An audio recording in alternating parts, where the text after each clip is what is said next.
goats. I have a little boy. Of course, he's not a goat. He's only a kid, but he'll grow. But he wanted a goat. So I bought him a goat and took him home to introduce him to the family. It is funny how I bought this goat. I bought it from a pawnbroker. He was a kind of an unredeemed, hand-me-down goat. Kind of a second-handed goat, that's what he was. I don't know from whom the pawnbroker got the goat, but a pawnbroker can get anybody's goat. But this goat is full of fleas. But my little boy discovered a scheme to get rid of the fleas. He covered the goat with bread and milk. The fleas ate the bread and milk. They got so fat they fell off the goat. Then my little boy says, "Get up," and they drove away and left the fleas on the sidewalk. And eat, you should have seen this goat eat. He'd eat any old thing. He took to my mother-in-law right away. But, Professor, I was going to sing you a little song entitled My Grandma's Mustard Plaster. But I left the music to home. Ah, I see you have a piano. Now, I'll tell you what we'll do. You tickle the piano, and I'll see if I can spread the plaster. That's the idea. I had a pain that was under my vest. In fact, this pain that was in my chest. I asked my grandma what I'd take, and a mustard plaster she did make. You should have seen that plaster draw, the hottest one I ever saw. It drew so hard it tore open my vest and drew my lung right out of my chest. I had to throw the thing away when an actor picked it up the J. On him it drew so hard, you see, it drew the actor's salary. Of course, that made the actor sore. He stuck it on the theater door. The company were playing Faust. The plaster drew and it packed the house.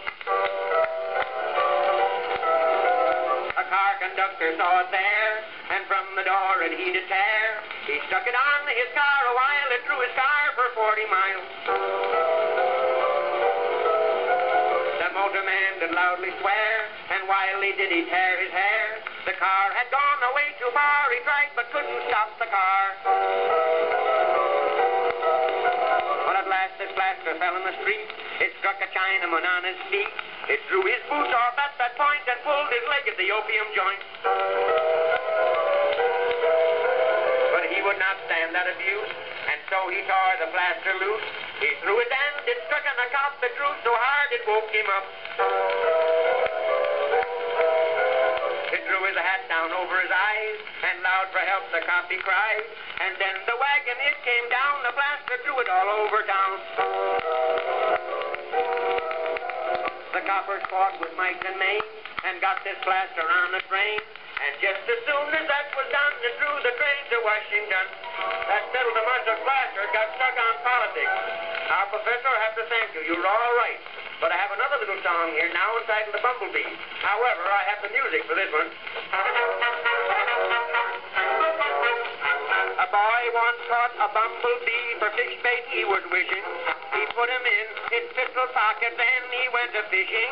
He sat down on the bank and on the bee, the little sinner. And now that boy's an awful crank. He stands up to his dinner. A poor old bumblebee, poor old bumblebee. Don't sit on him while you're fishing, or he'll spoil your disposition. Poor old bumblebee, to the boy says he. Now at my beehive, you beehive and let the bumblebee. A poor old bumblebee, poor old bumblebee. Don't sit on him while you're fishing, or he'll spoil your disposition. Poor old bumblebee.